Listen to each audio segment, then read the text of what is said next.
What's up, guys? We are going into the Final Fantasy VIII Vision World Fujiin Rajiin Stage 2 for a perfect clear. It's mostly budget units. Yeah. Mostly budget units, some expensive gear. So Aerith was free, Lion, you can replace her with Laguna or just another light breaker like Return Reagan, maybe. You'd have a slightly weaker break, but yeah, just your best light breaker and stat breaker. Renoa, she can be replaced with, pretty much any Glex damage dealer, or just any strong damage dealer. Squall, Zell, pretty free. Zell's, he has Irene's Ring with Water learned on Leviathan, and Edea was free, so gave her, her damage isn't going to make or break the fight. I want to say past Dark Visions, the cap on the sub-bosses was around like 4 billion, so we're hitting, I think, like 5 or 6, something like that with this team. But we have the Leave Things to Me on Squall, otherwise he's naked, so you can always gear him for damage if you need to squeak a little more damage out. Zell, like I said, just Irene's Ring, naked otherwise. Edea, just a flat magic card, great sword build to take advantage of that great sword in peril. And they're humans, they're both weak to light. Rajiin is weak to, I think, water and something else. The other one's weak to wind and something else maybe, but we're primarily light. So she's at max human, and that's all that matters. She's doing about 1 billion damage, I think. So there's her build. Then Renoa, we're going to do her base form LB, so true dual wield, you could always go true double hand, probably get more damage out of her if you wanted, but she is max LB, max physical human, and yeah, so there's that. And she is crowned, and she has an empty slot, so yeah, 12.3k attack, or magic. So, and again, she has an empty slot, so if you don't have the Dark Rain card, you could always go with another card that has some LB damage and slot in some LB damage here. And Lion naked, Aerith naked. She's just here for the light imbue and stat buffs and LB damage buff. Oh, and Lion does give human killer though, so that is one advantage of Lion.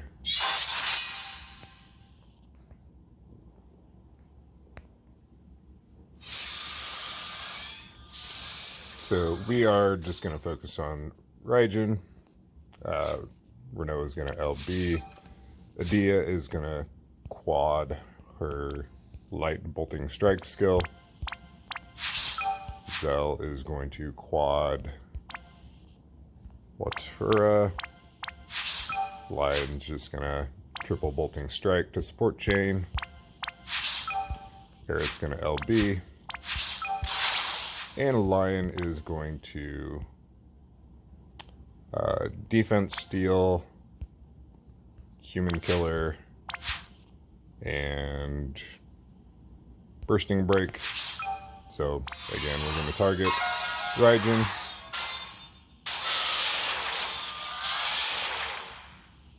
So in this party works out pretty well since everyone is AoE chaining. So we're kind of double dipping on the damage here. And come to think of it, I wonder if a tag chain team would work here with forced auto cover from Bohemi, but yeah, totally not necessary. So we're just going to send the front row, let the chain build, and then send Renoa since she's a tag chain LB.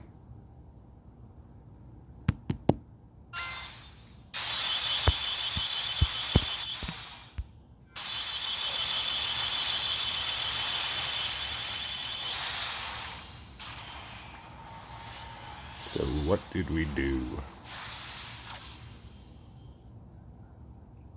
So 5.5.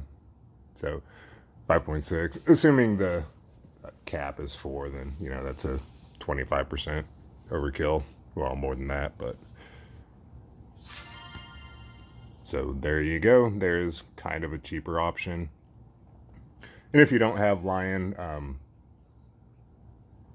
we do have Light Imbue, Stat Buff, and a little bit of Human Killer in Aerith's kit. So, and you could always get a Rod in Peril from Aerith too to kind of help Edea out, so she's on an, you know, preferred weapon. And then just bring another breaker. So it'd be lower stat buffs and no LB damage buff. But, I mean, you could always play around with it. So there's that. We'll be back in a sec for the Edea fight. So see you in a minute. Alright, we are going into Edea's second stage for this Vision World. Weak to Light and Dark, Human. Going for massive overkill with this team. Going for a turn 2 clear. But probably could do turn 1. I don't know. But we're doing a little bit of setup. So here's the party. Ibarra is the leader. Kaito's here to perfect dispel away some elemental buffs that the boss puts up on turn 1. And he's on Anima with Ironi's Ring.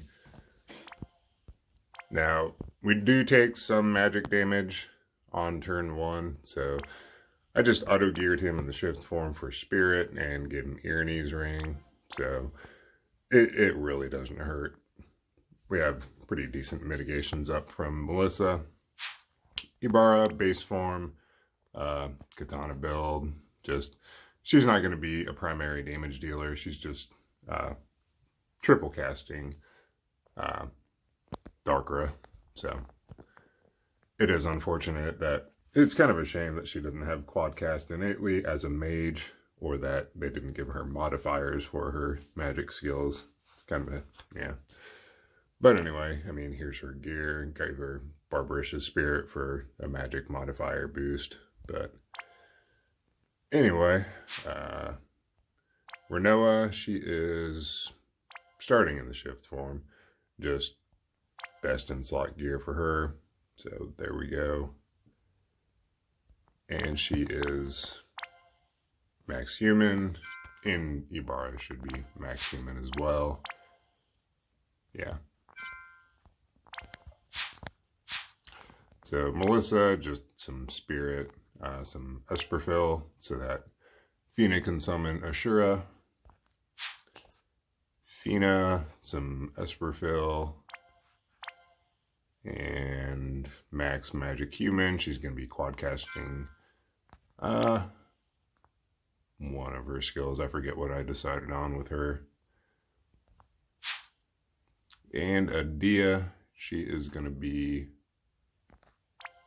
yeah, she has a whip build, 2 double hand, chain cap up, max human, and that should be it. I'm trying to remember what I did as far as chaining with this team. Oh, yeah, because we're doing Apocalypse with Renoa, so it's Bolting Strike chaining with the 2 in the back row, and then Chaos Wave Awakened with the front row. Is that what I did? Yeah, it doesn't matter.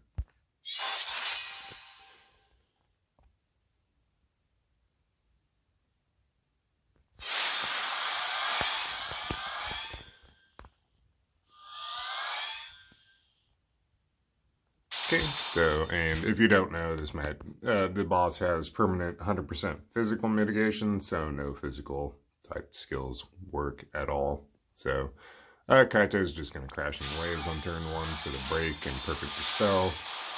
Ibarra's going to LB in the base form. Edea's going to LB in the base form. For the Dark Imperil, Renoa's going to shift and do her shifted LB for the modifiers. We're summoning Ashura with Fina. And Melissa is just going to put up some mitigations. We will Shelga. Where is it? Parasol Shield. And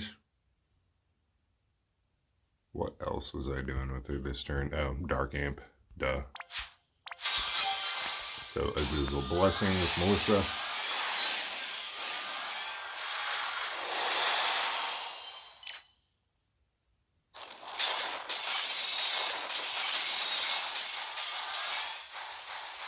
Yeah, so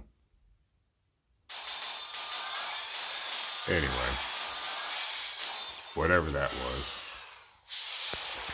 So now we are going to burst. We will quad.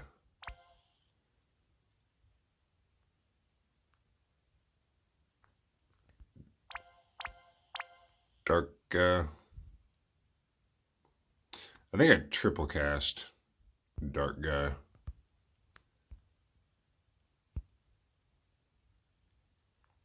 God, yeah, triple Dark Guy with Fina. I'm gonna triple or quad Dark Guy with Kaito. Renoa's gonna quad Apocalypse.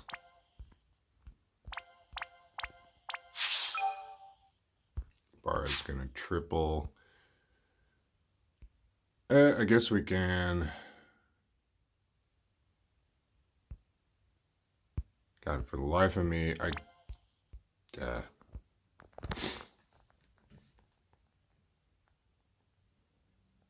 since the two in the back are the weaker chainers.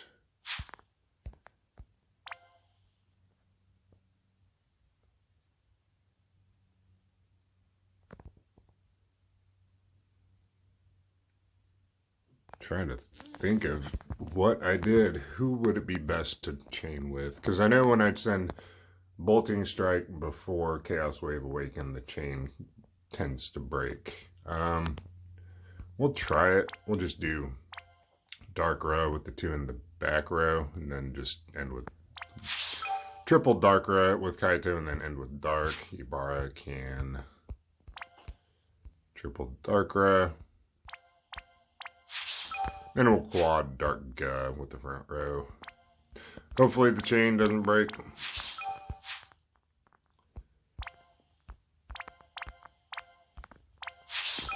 And Melissa needs to give us some Man-Eater and some buffs. So we will Human Killer over to Renoa. And what else can we do? Minutes of Might for some other buffing and just whatever. Curse Control, I guess. So we'll send Renoa, count to about 8, send the back row, and then send the front row. So here we go.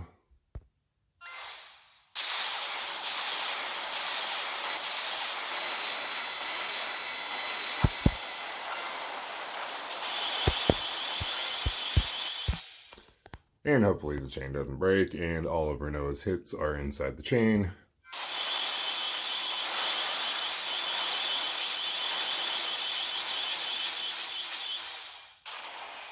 Okay, seemed to work.